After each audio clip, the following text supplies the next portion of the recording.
break. Make it yours. Welcome back, one and all, to the World Championships 2021. We are coming in today for our second match of the day. Still sticking with Group A, we got CB LOL's Red Canids versus LLA's Infinity Esports. I'm still Penguin, he is still Dagda. We got ourselves a little bit of a Copa America coming on right now. I know, I'm excited to see how this one's gonna go, because I honestly think like Infinity Esports, over the time that we've seen them since MSI, massively stepped up. I think Red Canids as well, with the addition of Grevthar, have been looking pretty nutty. So I'm very excited to see how these two teams are going to face off against each other. We can start off as well. You mentioned Grevthar, and why this guy is so important. He didn't play the entire regular split. He came in for specifically playoffs and just seemed to fit. Yeah, and a big shout out to Mr. Lyric, our kind of connection with the CBL, because I was chatting to him a little bit and he was telling me, look, this was a team that when you look at the 1v1 potential, just the pound per pound skill on this team, they were able to beat a lot of people in CBL, and that's what they relied on, a lot of their early lane strength and being able to work through that. But with the addition of Grevthar, he brought a lot more patience to the team, started to bring a bit of shot calling, and it's why he was brought up from that academy team to join Red Canids. And now their mid-game, especially when we look at them in playoffs, looking a lot stronger. It's why they could run that 5th place into a 1st place position. Yeah, on the other side of that, we mentioned the Infinity Esports, different from where they were at MSI, seem to have filled up a couple of those mistakes. And honestly, I feel like they are stronger now coming into this World Championship. Yeah, I 100% agree. I think Buggax has been the big standout increase for me, looking a lot safer when it comes towards his lane phase, less greedy when it looks towards his summoner spells. Like, he's happy to kind of burn a flash and play kind of that hedge roll in the top lane, so then the rest of his team can succeed. Also, I love Cody. This guy is so damn good. Even last year, or last time at MSI, I was looking at this guy going, hang on a second, like, his positioning is clean, his control on team fights is clean. Cody has been such a standout performer for Infinity Esports. And not only that, I looked at, even just from the finals, if you will, he was just constantly contesting. Guys say, where are you going? What's happening? Yeah. Where are we going? You're not going anywhere without me, buddy. And you always have to keep your tabs on him, because it can lead to so much bigger issues for you later on. And for Infinity, that's where I feel like they're going to have to make a big, step towards this. It's going to be a very interesting matchup between Cody and Grevthar, because these two guys are very pivotal to the success of these two teams. Yeah, and I think a large portion of that is going to be to these early skirmishes as well. Both these teams love to fight, especially when you look at like Infinity Esports. They love to kind of rely on team fights towards things like the Rift Herald to actually get these early leads, set themselves up for success. They actually have the highest Herald percent in their league, which is very different to the strengths that they had coming into MSI. They were a heavy dragon focused team, so we're seeing that evolution already in Infinity Esports, where they had the highest soul percent in spring, but now shifting that towards that heavy Rift Herald focus. Now, we've obviously had our first game of the day. We have a little bit of a taste for the meta. Do we see very much the same with these guys? Do we see maybe a little bit of difference? Where do you want to see these guys prioritize? There was a couple of picks that like I was expecting to see a little bit more of a little bit more of. We've had it one game. Yeah, we've had our game. Calm down. Amumu was the big standout one for me. I think Amumu's been obnoxious. I think he's been crazy strong. So I was expecting to see a little bit more for that. I think as well, when you look towards Guigo in that top lane, he's been a massive Gwen player. I think Gwen, very, very strong. And this was one of the regions as well, looking at the CB law, that we're still playing Gwen when no one else really was. They didn't really care about the nerfs. They still thought she was crazy strong. So I think we'll see a lot of Gwen coming into this game, alongside the more aggressive junglers that we've been seeing already, like the Xinjiao as well, going through for Aegis, because that's been one of his big standout picks throughout the CB law this split. Yeah, and I think the big thing with the Gwen, like you mentioned, it opens up more avenues. It opens up, stacking AD into the mid jungle. It gives you those options, and it means that you got to do your homework into draft, because you could be caught out, with your hands in the cookie jar.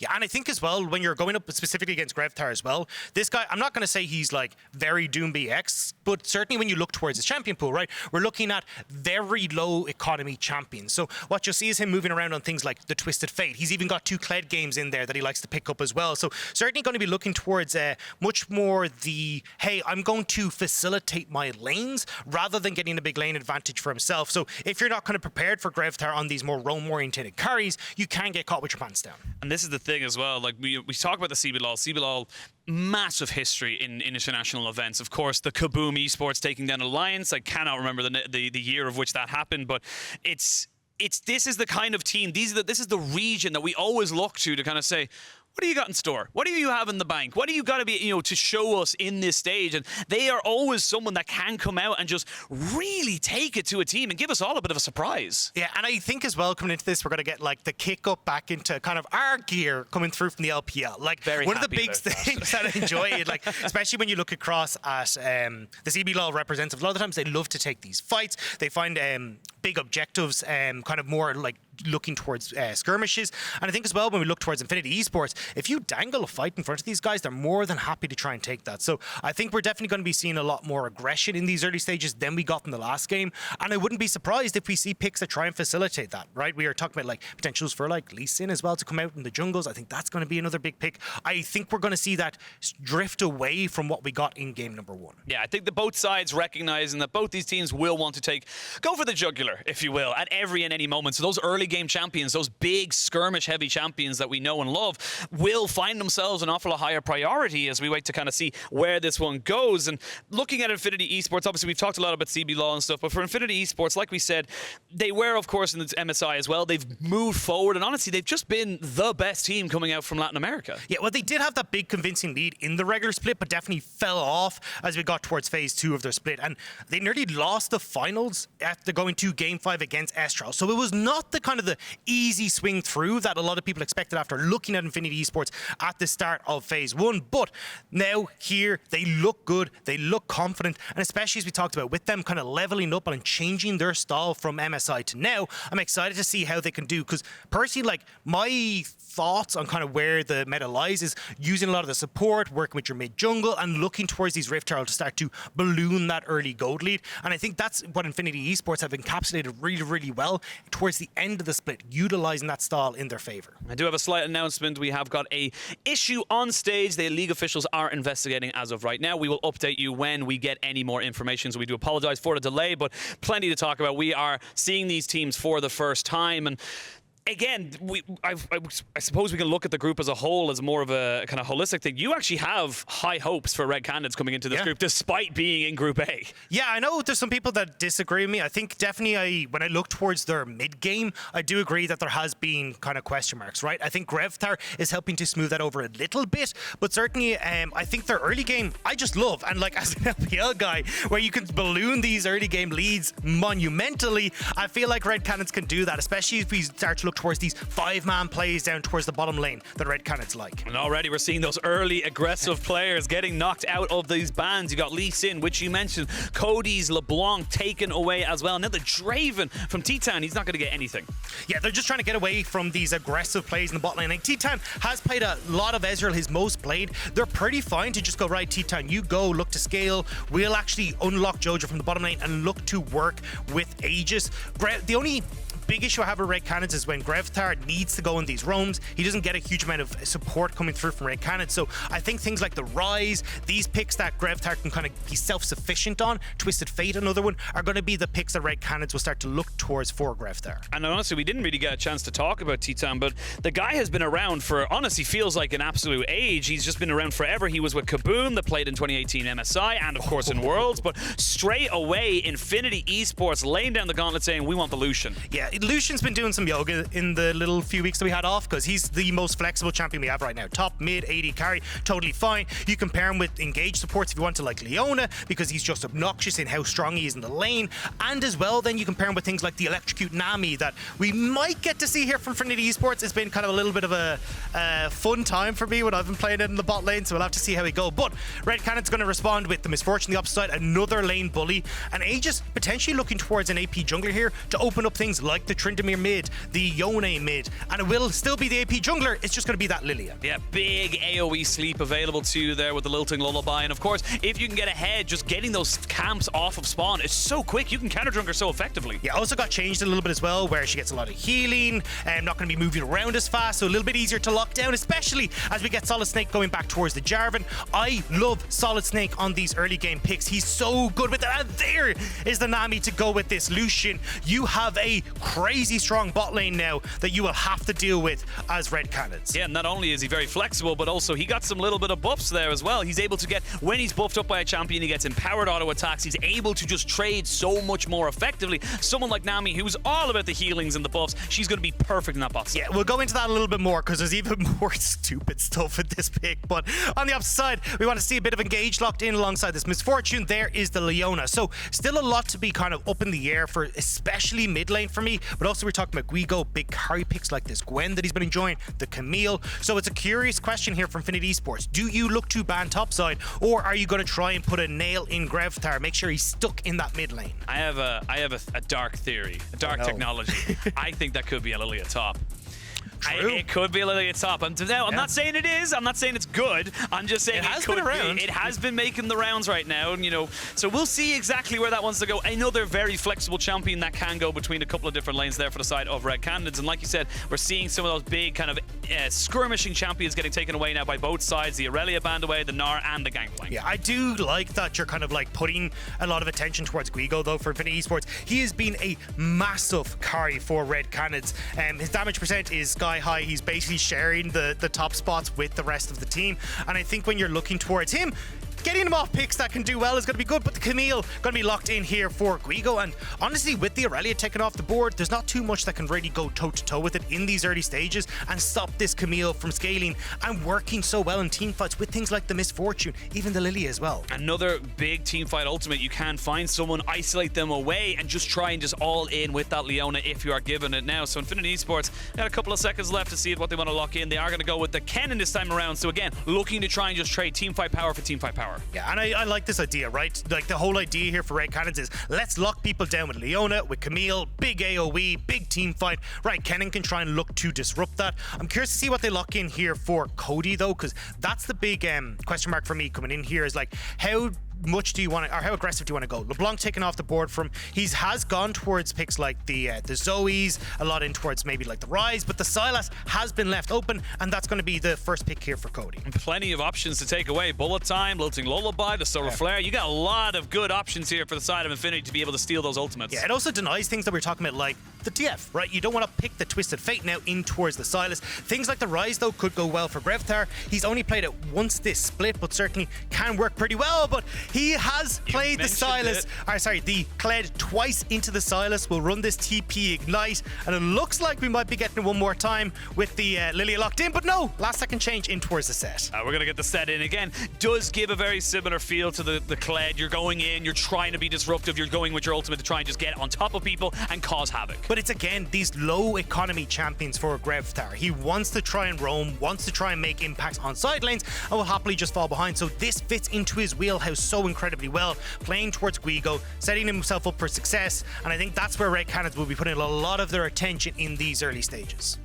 Well, compositions are locked and loaded, and looking at these two teams, Infinity, they got themselves a wombo combo. They got the little, Pikachu on the top side with that Cataclysm. They're going to be able to lock people up if summoners are down. But for Red Canids, if they can get ahead, if they get on top of those key carries, they're just going to be blowing them up. Yeah, there's going to be a huge amount of back and forth here in the team fights. Like, as you said, you've got kind of the big wombo that I see is more so coming through on the CB Law side of things, where they want to jump in with the Misfortune, rock you down, get all that working for you.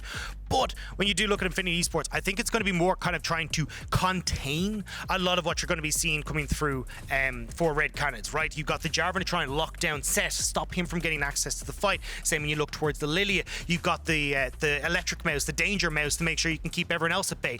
Buy space for this Lucian, because Lucian, a very short range carry that is prone to a lot of the CC setup that you're seeing coming through from Red Canids' side. And that's the big thing as well with the Lucian. He is short range. If he gets jumped upon, he will find himself in a very, very difficult position. But I've seen a lot of Lucians in my time, and we know how well they can position. You, of course, can go towards that Gale Force if you are fearing for your life that much. So we'll wait and see how this one all fans out. And we're getting everything across the pick spectrum that we expected in these first two games, because they are different at the same time, just so expected.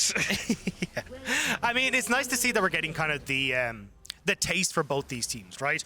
We're seeing Red Canids kind of played towards, hey, you know, Teton trying to be more of a team fight oriented carry, Guigo on something that can provide pressure in a split push, but also having massive pressure in these team fights. And then you look across at Buggax, like he's worked wonders on picks like the Kennen before. SolidSnake on this early aggressive jungle. I like what we're seeing on both sides here. It feels very kind of at home for both these teams. We are here into game 2, and now we see a little bit of a late invade coming in here from the Canids as they try and just get a little bit of early vision. So I wanted to go into this a little bit more on the bot side of the map when I saw what the rune choice was going to be, because the reason that Whitelotus and Ackerman have gone for the Lucian Nami is because, as you said, you get the vigilance stacks, which is the passive off of Lucian, which has been added, where you can play very aggressive when you've been healed or where you've been set up with any sort of buff. Lucian then can play this lane incredibly aggressive, having the Nami E, her W, and get a ton of early magic damage off from his passive. What we've seen traditionally, though, in at least solo queue more so for the Nami, is taking electrocute. We're not going to get that here, which just kind of adds into the lane bully pressure, but having that Guardian, at least when you're against a pretty aggressive lane in Teton and Jojo with the Misfortune Leona, does make sense, and just trying to keep yourself at arm's length and make sure you can bully your way through with the press the attack and all the extra magic damage you receive from the Nami in your passive. Yeah, and for Teton going with that exhaust alongside the ignite, two very aggressive summoner spell choices going into it. Whereas I look at Whitelotus and Ackerman, they've gone with the heal and the cleanse. They know they just have to survive, get to those skirmishes. We see now in the mid lane, Cody hitting the level 2 for Grevthar, and he's going to be able to get the push in nice and early. And this is kind of surprising. Like, Cody's actually been doing pretty good for himself when we look towards his general laning phase, right? He doesn't tend to get a huge amount of pressure, like one of the lowest jungle proximities coming through from the Latin American League, but he still comes out with about 300 gold lead for himself. So the fact he's been set behind early by Grevthar, who is the one that sometimes fall behind, is a good shout. And Grevthar got to get the early vision down. We're going to see now move onto this top side. Guigo going to try and get the trade back, but Sweeping Leg will get himself healed up just a little bit, and Buggax going to have to play a little bit more defensively in case there's a jungler just hovering off. Yeah, it does mean that Buggax won't really be able to shove in this wave. Now, with the 4th wave arriving, maybe he can look to actually collapse this and kind of get a nice cheater recall for himself, but certainly needs to play it safe for the moment as Cody gets a nice trade back. But you can see Aegis on this top side can't look to disrupt that top lane. Oh, Grevthar has to flash away. Knew if he had gotten hit by those extra empowered auto attacks, he was almost certainly dead. And Buggax, he's not having a good time right now. Guigo is really putting in the place, and the wave's in a terrible spot. Yeah, and when you're that low, you've still got the E for Guigo to try and close the gap. You've got to back off. So Buggax never should be really in range for the engage coming through from Guigo, but keeps getting caught out by it. Definitely not looking great for the top side for Buggax, but it is, of course, moved around all of the lanes. You can see pressure in the mid lane, pressure in the bots. So Red Cannon's looking like they're going to maybe use this priority they've just garnered themselves and recognize that all of top side has been taken away. So they know there is no Jarvan, but he may be there in the future. I was surprised that Guigo didn't let the wave continue to push into him, though, and try and look for a play as... Yeah, oh, nice. Nicely done, Cody. That's unfortunate now for Aegis. Got to see if he could... Well, it's already gone bot side as well, so, I mean, that should have been a big win for Aegis, and not able to find anything, especially as we said, like Guigo not letting that wave shove in. Aegis can't try and make a play on top, deny Buggax more farm, so it means Buggax kind of gets away with the mistakes that he made in this early stage. A little bit of a respite, shall we say, a reprieve coming into this top side as the Camille will be able to keep putting on the damage. And of course, Buggax's job is not to win this lane. Buggax's job is to be that flanking cannon, is to go in with that danger mouse slicing Maelstrom and try and just get in on top of those carries. But it is feel pretty good if you can keep even. You really need to kind of punish this Camille level 1 to 5, because if you end up falling behind, right? Camille gets level 6, you end up with the jungler up there, you kill the mouse very, very quickly. It's not a fun time as SolidSnake going to see if he can get that early pressure on towards the map. Grevthar's wave not in the best of spots as it's pushing in against Cody. It will crash into the wave though, so SolidSnake not realizing he was in fact SolidSnake and didn't get spotted, so he was there keeping himself alive and keeping himself in the vicinity in case something went down. Yeah, but you can see if you look at your mini-map there, you've actually got the roam already coming up from the Leona. This is something that we see fairly often coming through from Jojo, just trying to play towards mid lane, make sure Grevthar can make these early aggressive plays so we can shove in and get those opportunities to roams. This is how we actually see not very much jungle proximity mid, but a lot of support proximity mid. Whitelotus taking an unfavorable trade with the Make It Rain and the double off, cracking him right across the face. So going to take another one to the back as the Guardian coming in clutch here to keep him nice and healthy. But again, we knew this was going to happen. They're going to be able to push in. Jojo and Teton just have a stronger, 1 to 5. it's the make it rain that makes it a little bit more difficult. But I'd love to see some pressure coming down here from SolidSnake. I think especially as you start to look towards the damage that can come out from Whitelotus, you burn some flashes on towards Titan, you can very quickly start to make these plays bot side, like burn a flash, come back 2 minutes later, look towards another play, especially as you start to hit 6 on things like SolidSnake.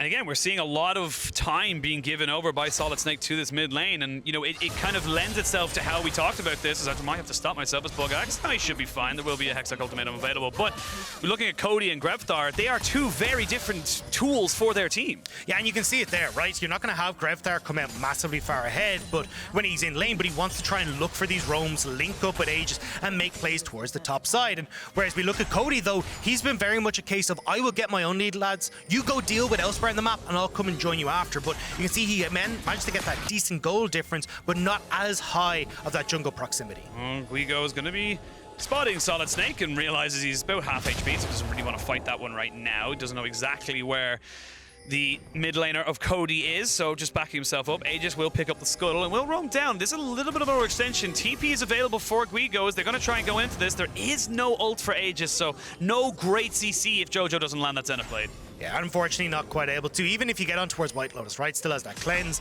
It was wishful thinking, but definitely gives a little bit of control towards Titan and Jojo to stop this inevitable crash, keeping Whitelotus and Ackerman in lane. So it looks like SolidSnake will use that time to start up Dragon instead. Yeah, really trying to sneak this one away. There is Scuttle Vision here for Aegis, and should be hitting level 6 as soon as he kills off this blue buff, but it might be a little bit too little too late unless he roams down. Doesn't look like he's going to be. So yeah, free Dragon going over to Infinity. And look, Dagda, you told me this was going to be more. I tried, all right, I tried. That this was going to have fighting, there was going to be skirmishes, but no, as I say that, I'm going to have to catch myself. I knew I could cast or curse it. We do see Summoner burned in the bot side. No real health bars for the red Canids bot side, but here comes Aegis with that lilting lullaby. They don't have a cleanse anymore, so if they land one ability, they should be able to get him, but not quite able to land the seed, and they're going to have to back themselves up. Nice sidestep coming through from Whitelotus on the rolling seed, so unfortunately not quite able to connect, which means they will back away. But again, like as you were saying, right, you've got a Jarvan here for Infinity. You want to try and make these early plays with them, because eventually you'll just kind of get outscaled. Now with the level 6 hit, I know he's going to be able to make more plays, but I wanted to see some of their spells burned before this stage, so that then you can try and follow up with the Cataclysm, make sure that they're not able to escape away from that ultimate, but we're just not quite getting it. Oh, could have fit a bust through it as he gets himself the abscond abduct and gets himself out. A little bit of a trade damage, but honestly, I agree what you're saying, but this is kind of akin to what we've recognized in Infinity. This is how they've been pushing forward with their new game plan and pushing towards those dragon controls. Well, it's actually been the Rift Tower control. They've been looking for those early skirmishes, trying to see if they could set it up, and this is where I'm kind of looking now to see if we can have, like, okay, now Rift Herald's up, 8.5 minutes. Infinity, this is where you look for skirmishes, and we can already see the map plays in play, right? You're starting to move up your bot lane towards that. You've got the push in for Guigo on top side, though, which means Red Canids have full control over River.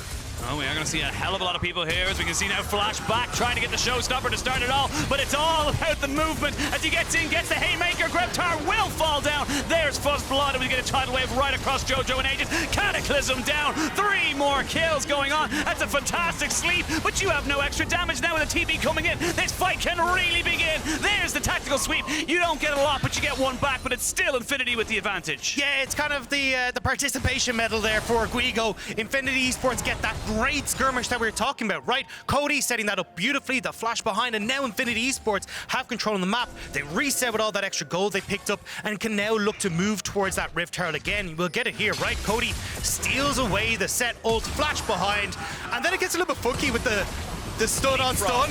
It's like, you then me. Yeah, but it still means Grevthar falls. You've got the overcommit here from Red Canids as well, because look at where Misfortune is. Titan hasn't made his way towards mid. Late play coming through from Guigo on the ultimate as well, and it's all said and done. That felt bad. Titan not quite cancelling his own ultimate there for a second, so not quite happening for him. I think he was going, okay, if as long as I can try and keep these here still stunned up with the sleep, maybe I buy enough time for Guigo to get in, but then he tossed down the make it rain straight after, so I'm going to give him the benefit of the doubt there, but they gave us a fight, and that's all I wanted. Exactly. I knew I could jinx it as soon as I started talking about how there was no fighting, but with 3 kills now going over, you're looking at about a 1,500 gold lead, and that means the Rift Heralds, which you were just talking about, are going to be in play now for the side of Infinity. And look at all those juicy flashes that have been burned, Penguin. You're looking at a Jarvan, it's got Cataclysm up soon. I'm like, all right, I can go bot lane, I'll take a little bit of that, maybe a little bit of mid, maybe a little bit of top. He's got so much to work with, and this is where I want to see SolidSnake now making those plays happen. We'll just finish off the Rift Herald. I can see already if he wants to try and put this in towards Lucian in the bot lane, because although you get Kennen, who's in a relatively good spot when you come towards team fights, a lot of your damage is going to be coming from Whitelotus on this Lucian. And 2 kills onto him right now. He's going to be very far accelerated, going to be able to pick up his first item, going to be able to get towards that mythic and just, again, become a monster in this backside. But we'll have a look at the Hex Flash here. Jojo, not quite going to go for it. But also, we will see a different build coming through from your Lucian traditionally, much more on towards the crit damage, where you're looking at the Gale Force or Kraken Slayer, Infinity Edge. Oh, Showstopper goes in as Cody going to find himself with the Stolen Lillia ultimate. He's got the Lilting Lullaby down, but Grevthar, SolidSnake not going to be quite able to land that one there for him, and he's got to be careful. There is still another Lilting Lullaby from the original owner, as we now see the culling coming out just to try and get these health bars nice and low, but there is going to be the ultimate, but they trade it all back. It's fights on every side, and the TV coming in. That's going to be SolidSnake falling down, but we go back down to bot side, and Whitelotus has picked up a kill. It's action all the time, everyone back into the mid lane, and Buggax has found one. We're all over the map right now. You wanted a bit of action. This is where we're getting it. Infinity Esports managing to fight back against what could have been a miserable play coming through for them in the mid lane, but at least Whitelotus and Ackerman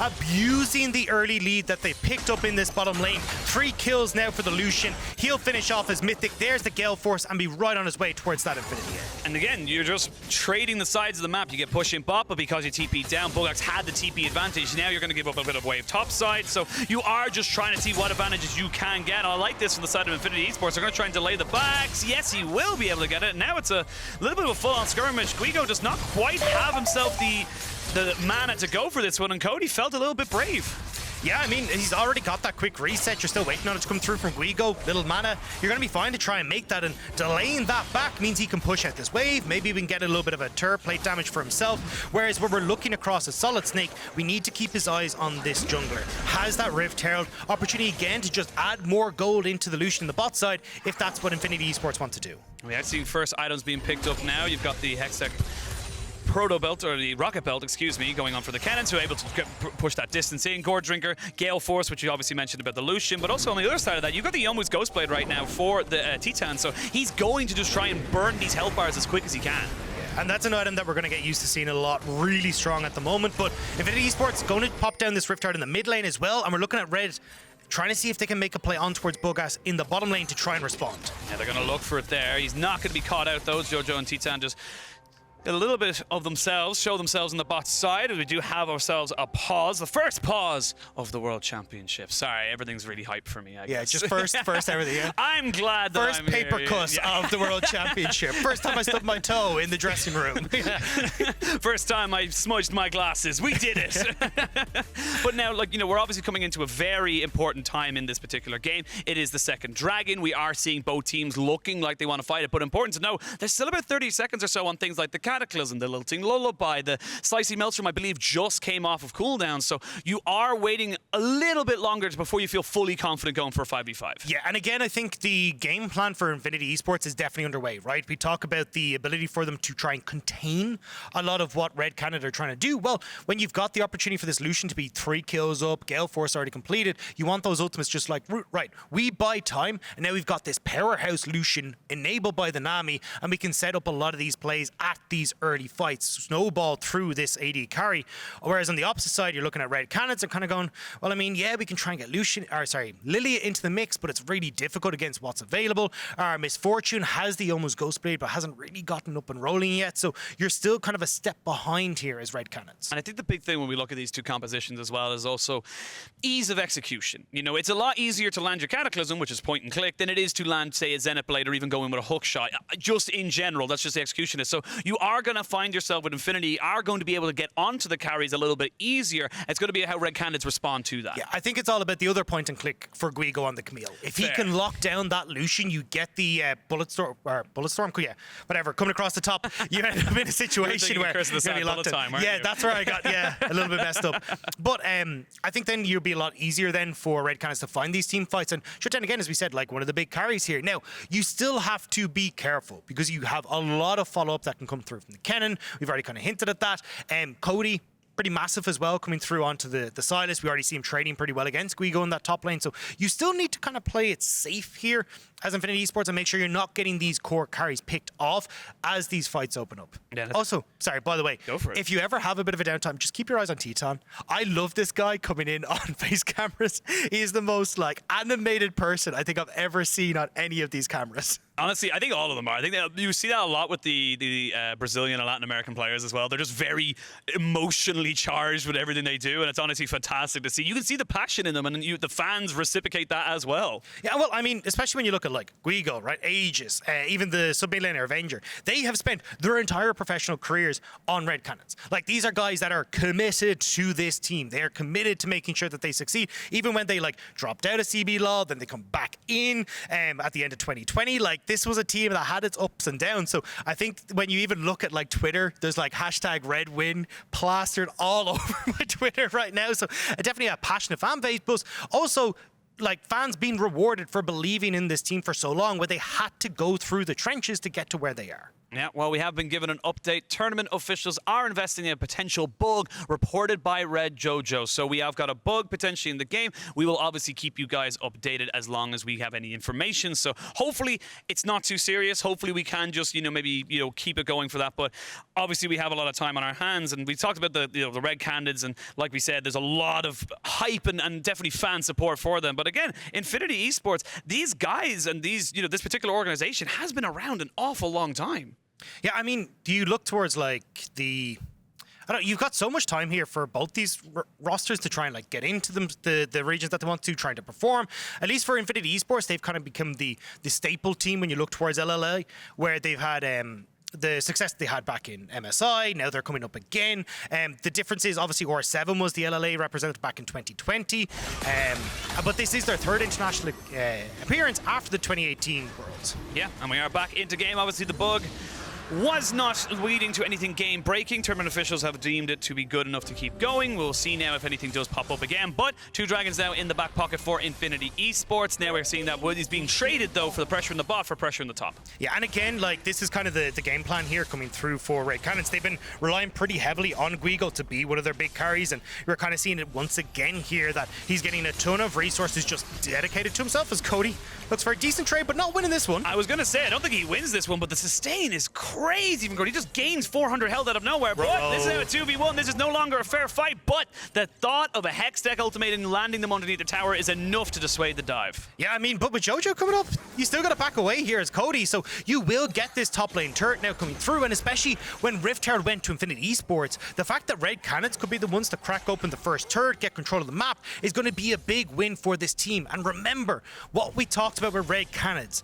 Early game team love to win out through their lanes, and it's Guigo that's managed to come out on top. And they will lose out on top side for Infinity. They will gain a little bit of pressure now into the bot and mid, so they're just kind of trading those sides of the map again. But again, we're starting to see Infinity. They are the ones with the extra kills. They are the ones with the dragons, but it's still an incredibly even gold state right now. It's only about 400 or 500 in favor of Infinity. Yeah, and I mean, a lot of that is going to be on the bottom side of the map, right? Whitelotus needs to be the one to step up. 3 kills on this Lucian. We've been talking about him, and at least when you look towards like the damage percent that Whitelotus has done, he has the lowest damage per minute among any of the LLA bot laners. He tends to get very little attention, so the fact now he's in the carry seat kind of makes me feel like we're going back towards spring, right? Where we saw Infinity Esports playing down towards Whitelotus. This is more like what we saw back at MSI rather than what I was expecting to see at Worlds 2021.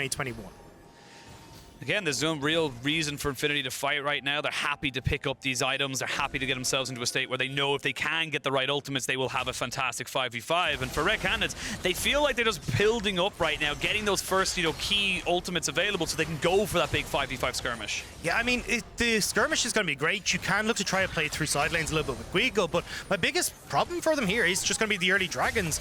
And the fact that you've already got 2 as Infinity, they're starting to work towards a third now. They have map control thanks to Lucian having push in mid. Makes it very easy for them to just dip their toes into river and get control like we're seeing right now. And when you feel the need as Red Canids to try and fight some of these objectives, that's where you can start to see Whitelotus pop off. Yeah, we're seeing Guigo again, just like you said earlier, this Camille starting to get a little bit scary, trying to outscale this Kennen, and you have to have Whitelotus or even SolidSnake, excuse me, hovering down towards this bot, so you have to cover for your top laner, because if Buggax just gets killed over and over and over again, you just don't really have a top laner. Yeah, I think he's feeling the hurt coming from Guigo. Guigo's been an insanely strong top laner in the CB LoL. Like when you look at his stats, third in CSD at 15, third in gold difference at 15. No!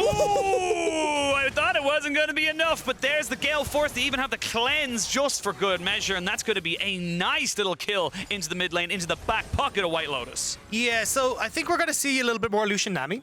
Seems like it's pretty alright, pretty okay. Looks cool. And I think as well, but to be fair, Red Canids haven't really been given it a huge amount of respect, right? You see Teton trying to walk up there, trying to play off of having teammates there, but Whitelotus more than happy to just take that quick trade.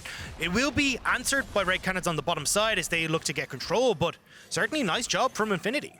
Yeah, very, very nice job here as we can see Ackerman just taking away that little bit of vision in the river. So again, it just kind of delays Red Canids a little bit. It means that Guigo can't take that full tower. It means he has to back away because they just don't have the numbers on the map.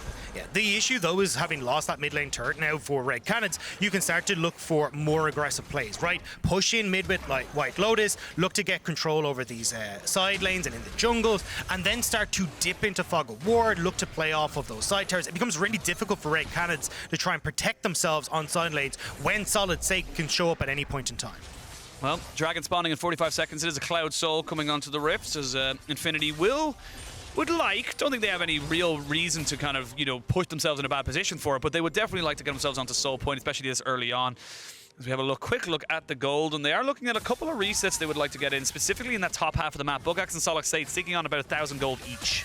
Yeah, I mean, that's the problem here is that you've got 30 seconds left. At least you got the TP on Buggax to try and get back, but you had Guigo go for that faster reset. He's happy to stay out on the map for the moment, and now they can start to move in towards River for Red Canid. The question, though, is if Infinity Esports are willing to give this, it is just a first Cloud Dragon for Red Canids, and look to make a play elsewhere. It looks like Red Canids don't want nothing to do with it right now. They have committed 3 members of their team up towards that top side to just try and maybe catch someone out on a poor rotation. Now they're looking for a reset. There is a TP there for Grevthar, so him and Guigo can join the fight at a moment's notice, but they get vision in the bot side, but I feel like it's still going to be Infinity with the advantage.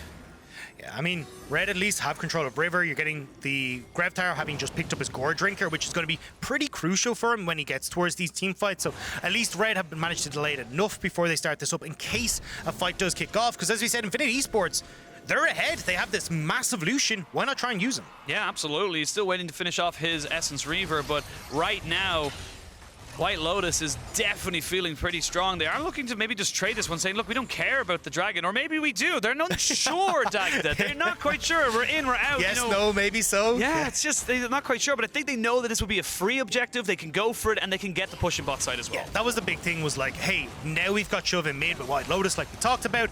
Now we can start to rotate bot. We've got push for Buggax in the bottom lane, so they can get dragon. They can go bot lane turret at the same time. And look at where Cody is, right? He's just rotated up to top to collect that big wave, so you're not actually losing too much on the map for going for this. As Whitelotus though might lose his life. They're going to go for it, but a nice little tidal wave, but a great solar flare catches out Ackerman. That was a 2-man commitment, but we even got the TPs coming in. They're going to put down the Hextech ultimatum, and Cody is dead.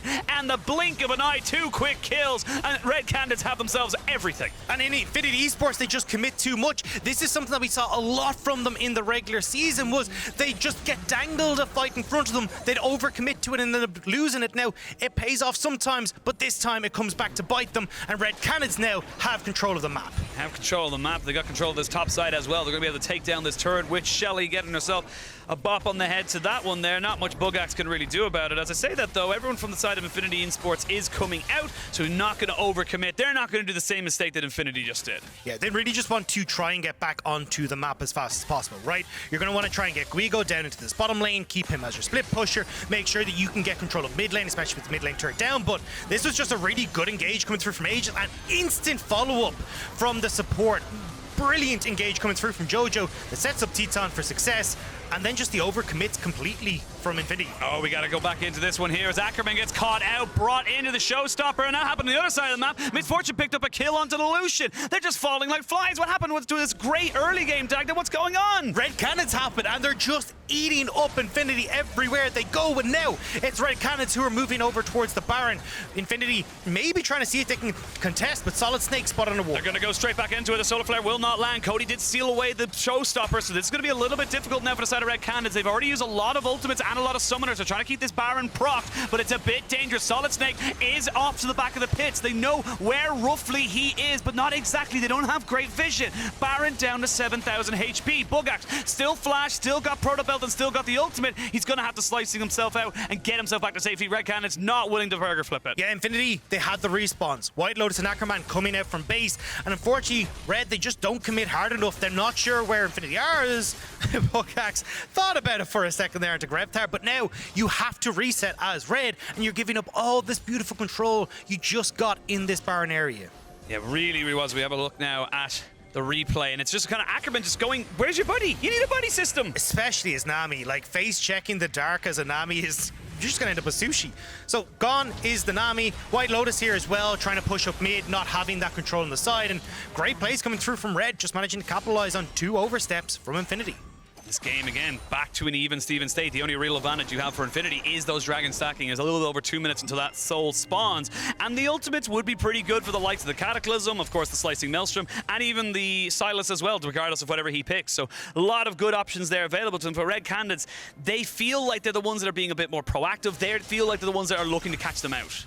Yeah, and I like what we're seeing here as well, right? You're getting the reset coming through from Grevthar. He's going to link up with those members mid. They get full push. This will give them the opportunity to get vision in towards the top side jungle, making sure they're getting that nice deep vision for the Baron, making sure that when they get another opportunity like they just had, they can go for those plays in towards the Baron area. And just leave Guigo to do his thing, right? Titanic Hydra picked up. This Camille's totally fine to just sit there on their own and just take over that side lane. Well, minute 30 until the dragon spawns. We are seeing a few items being picked up. I noticed the Buggax has got his Zhonya's Hourglass. Very important to note that one there. And on the other side as well, you've got Aegis with his. So big teamfight extending tools available now to both sides, as both those 2 champions want to be in the face of everyone else. So Red now trying to see if they can, as you say, get control over River. You've got at least Buggax who's pushing out bot, but will separate him. Cody's going to get Hextech ultimatum, but they're going to commit the TP straight away. And they're going to turn this one around straight away onto the Camille, but it is Cody who falls first. There we go. Buggax trying to use the Slicing Maelstrom. You have to get the Haymaker off. He will eventually get it. Aegis almost going down. SolidSnake in the backside, and Teton goes forward, finds himself the kill. They will find out SolidSnake. He's not quite able to get the Cataclysm down, and they will get themselves 3 more kills. They don't need the Dragon. They can turn for Baron. So well played by Red, just keeping themselves at arm's length, finding those engages again. It feels like Infinity, they're just off kilter, too late coming in on the backside of that fight, and now Red can move over towards this Baron. Guigo already resetting as well to make sure he gets full use out of the big purple worm. You gotta get himself back out onto the map as quick as he can. It is a slow enough Baron. You have got a misfortune, so not quite gonna be the quickest of objectives taken down, but will go down nonetheless, and that will be a massive move now as we have a look now at the replay.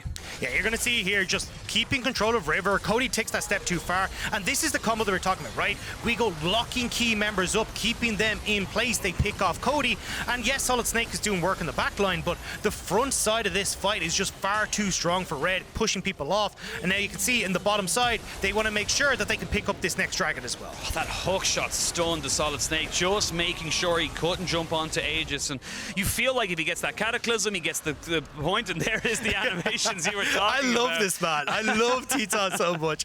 Every time I was watching him on the screen, it was just like going absolutely berserk. We have a look at the damage graph there, and you can see the Sett. Grevthar doesn't need a lot of resources, but is doing significant damage coming into these fights.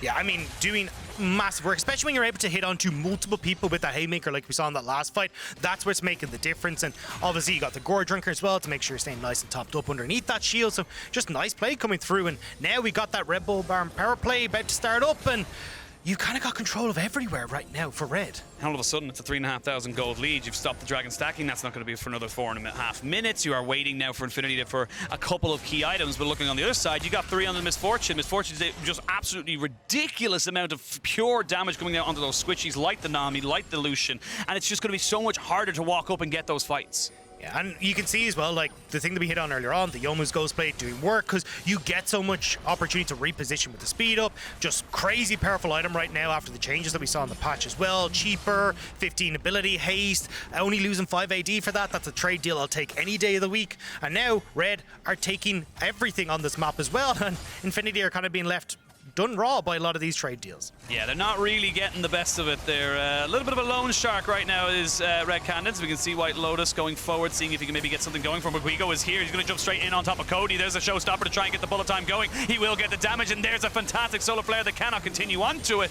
but it's still Red Canids pushing forward, pushing strong. And again, Buggax just late to the fight. Infinity Esports already gone by the time this Kennen shows up, so you've now got the waves pushing in. Guigo goes to situate himself down back around bot side, and now Red can continue the onslaught of the base. They got the wave in bot side as well, so they can go for either side. As we can see, thank you observers for showing us, there's just two being stretched too thin, and now Guigo trying to see if he can jump on the Buggax. They're going to land the Zenith Blade. They're going to pop out the Slicing Maelstrom in defense just to try and keep himself alive. Cody has got the showstopper, and these health bars are starting to get a little bit low. They'll take the inhibitor to back themselves out. And Red, they've kind of taken what they wanted, right? They got the inhib, you get a bit of pressure down onto that bottom side, they'll reset with a 4,000 gold buff off of that Red Bull Baron power play, and now as they come back out, you've got 2.5 minutes until the next dragon. They can continue to shove out, make sure they keep control of it, and make it impossible for Infinity to even try and contest that soul. But we'll look at it here again, like Grevthar, just great positioning, spot SolidSnake is like, cool, I can just ram this Jarvan straight in on top of Infinity, and there's so much follow-up damage over the top of this with that wombo combo that we discussed. It's just too easy right now for the side of Red Candid. They have themselves so many ways of just getting on top of you, and if you're just that little bit far extended, it is punished. It is very punishing. So Infinity, they've got to find themselves a moment of just respite, calm themselves down, recenter themselves, and know that they still have this Lucian who is huge. They just need to try and find an opportunity for him. Yeah, and I mean, the only way that you can really do that would have been, you know, a couple of towers ago, right? Try and sack one, see if you can make a play off towards a side lane, like catch Grevthar as he moves in, try and catch Guigo before he can escape, but unfortunately, the timing's kind of gone because the towers you're sacking are inhibitor turrets, are your inhibitors, and with Red already having one, you really don't want to lose 2-3 more. 6,500 gold lead as we come up a minute and a half until this Dragon Soul does take another effect, but Infinity very unlikely that they'll be able to move outside of their base. They are waiting for some pretty big items to come in, and honestly, I know we hyped up Cody, but 0-4 on the Sylas, it just really hasn't happened for him. Yeah, I mean, it started off relatively okay, right? Well, back and forth, I'll say, actually, because he lost one level 3, but I think the big thing is you're kind of leaving yourself open to a lot of these counter picks, and that's what Sett does well. Sylas's early stages aren't the best, so yeah, Grevthar gets control, he's able to have a bit more impact at these team fights, and unfortunately Infinity Esports just haven't found fights that do well for them. Instead it's been, oh, Cody TPing late, Buggax TPing late, whereas Red are grouped up and ready to go. We finally got the third item here for Whitelotus. Important to note, in case there is a fight coming up in this near future, Titan has got himself the stopwatch, so is going to be able to keep himself alive that little bit longer if he finds himself overextended. So Infinity running out of options right now. It's going to take a lot for them to be able to, again, find these opportunities because the Guigo is huge. 3 items, has the Sterix gauge now. It's just so damn tanky that it's just impossible to burst down. You've got the Zhonya's onto the Lillia. You've got Sett, who in general is just an annoyance kind of to try and deal with. Who do you, unless you get onto Misfortune, who are you going to kill? Nobody. Yeah. Thank it's you. just, yeah, Thank you. Gotcha, I just need to confirm. No worries, I got you confirmed. Yeah. But that's the thing, right? It's like, unfortunately, you don't win in either of the solo lanes right now. Guigo shows up, Cody runs away, Grevthar can go and push a side lane, you're not going to burst him out right now. So Red pushing sides, they push in mid stronger as well, because Titan is now ahead of Whitelotus. So you just fall back, Red will take this, and then they can start to just shove in mid and continue this pressure through the 3 lanes and just wait for Infinity Esports to crash. Wait for this Baron that's now in 25 seconds, and look at all that vision control. There is not a single ward anywhere up here that is a blue ward.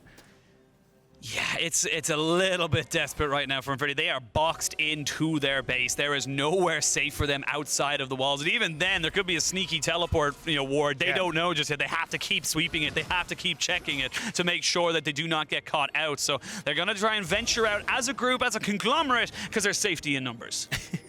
I don't know if there is, though. That's the problem. Like, there's safety in numbers as long as you're ahead. But this stage, I'm like, oh, maybe it's a little bit risky. Maybe you kind of set yourself up for that big wombo from Red. But Red looking for that quick reset. We're going to see, though, a third item's kind of completed across the board here. You got Aegis, even who has kind of gone more of a bruiser route here now that he has the Zhonya's Hourglass completed, the Demonic Embrace. Pretty standard, but it just means that it's harder to take down this Lillia.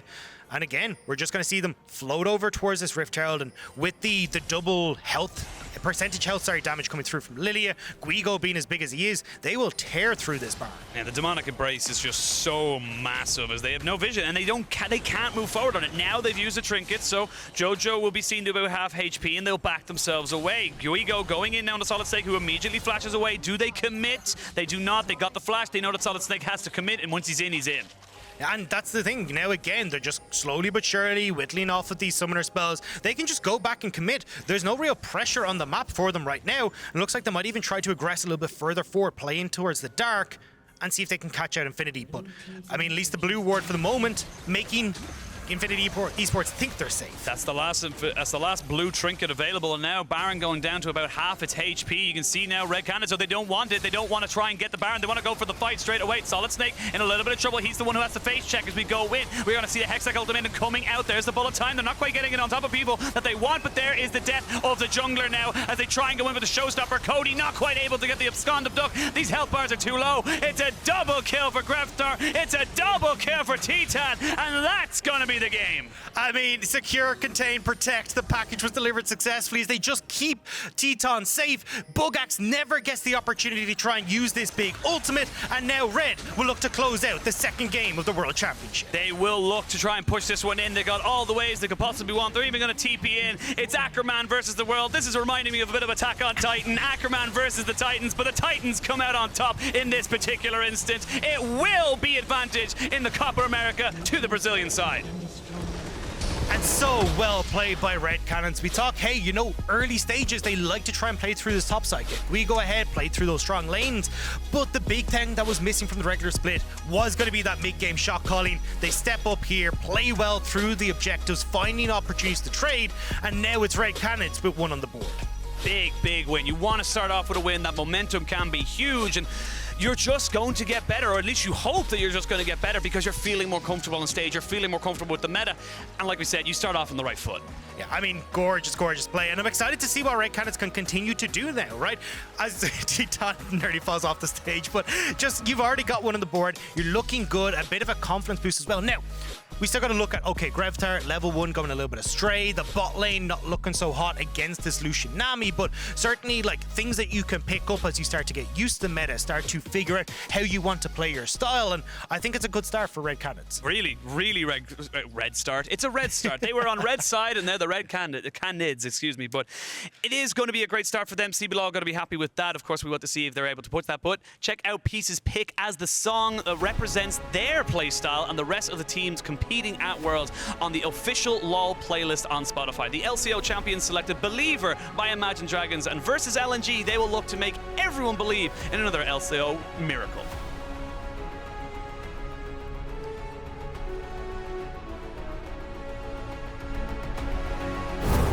Make or break. Make it yours.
Make or break. Make it yours.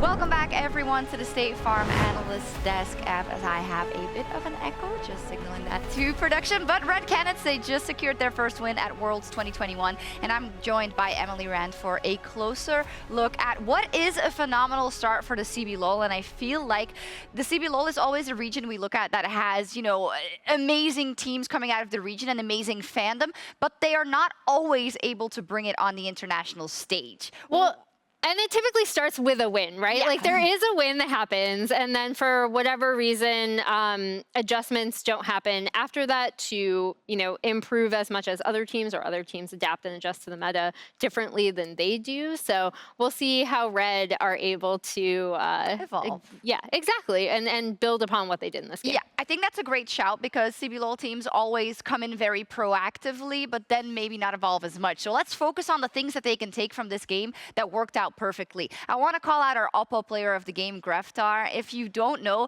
Grevthar was actually sharing the mid lane position with Avenger. He comes from Academy and is pretty new to all of this, and especially to Worlds. Yeah, and I think the big thing when we talk about him and what he does for this team, it's not, you know, he's not this kind of player who is just going to be like absolutely dumpstering lane, right? He's not going to be super lane dominant. They even showed his laning stats, and I know both Penguin and Dogda touched upon this, but what he is going to do is, in a team fight like this, he will be able to set up these engages for his team. And in a team composition where all you need is that amazing Sett engage for everyone to follow up, if everything's working, it looks really good. And he does have, I think when I watched him in CBLOL playoffs, he does have a really strong initiation sense for that. So if we're talking about how we build on that, we saw, you know, we're seeing a highlight reel here of some of his really better engages. We saw a few engages where his engages were good, and then the team necessarily wasn't exactly there at the timing. So if we're looking at how do we improve on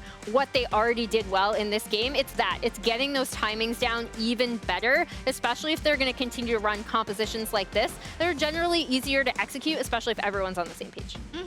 Definitely so. And for Grevthar, I believe in talking to the experts, they also said he has a wealth of champions he can bring to adjust to what the team needs. And that is, of course, a plus when you're in such a tournament with so many back-to-back games. Yeah, and I believe this was his first set. For his first professional Sett game. So yeah, so and he has already played a wealth of picks, like you said. Some of them work, some of them don't. We saw the Kled flash, so CBLOL fans might have been happy about that because we saw that in playoffs. I'm really, really curious to see how he and the team evolve from this one. What a great start out of the CBLOL on the Red Canids. And when we come back, we'll take a closer look at Peace's first game at Worlds 2021 as they take on LNG. Make or break. Make it yours.